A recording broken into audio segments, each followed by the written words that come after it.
বিএনপির মহাসচিব মির্জা ফখরুল ইসলাম আলমগীর বলেছেন, আমি দৃঢ়তার সঙ্গে বলতে চাই যে 24 ঘন্টার মধ্যে নির্দলীয় সরকার গঠনের কাজ সমাধান করতে হবে। আমি রাষ্ট্রপতির কাছে আহ্বান জানাচ্ছি, কাল বিলম্ব না করে আপনি আজকের মধ্যে দয়া করে অবিলম্বে এই সংসদ ভেঙে দিয়ে অন্তর্বর্তীকালীন নিরপেক্ষ সরকার গঠন করুন। অন্যথায় দেশে আবার রাজনৈতিক শূন্যতা দেখা দিতে পারে। মঙ্গলবার অন্তর্বর্তীকালীন সরকার গঠন করার জন্য রাষ্ট্রপতির প্রতি আহ্বান জানিয়েছেন মির্জা ফখরুল ইসলাম আলমগীর। মঙ্গলবার গুলশানে চেয়ারপারসনের কার্যালয়ের স্থায়ী কমিটির বৈঠকের পর বিএনপি মহাসচিব এক সংবাদ সম্মেলনে এই আহ্বান জানান। তারেক রহমান কবে ফিরবেন?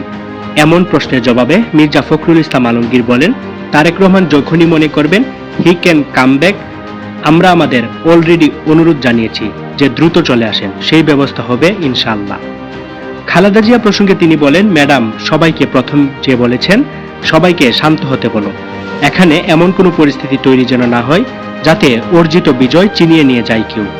খালেদা জিয়া কবে নাগাদ জনসম্মুখে আসবেন প্রশ্ন করা হলে বিএনপি মহাসচিব বলেন, আপনারা জানেন ম্যাডাম খুব অসুস্থ, আমি গতকাল রাতে দেখা করেছি, সুতরাং যখনই তিনি ফিট মনে করবেন, সুস্থ বোধ করবেন, তখন তিনি জনগণের সামনে উপস্থিত হবেন।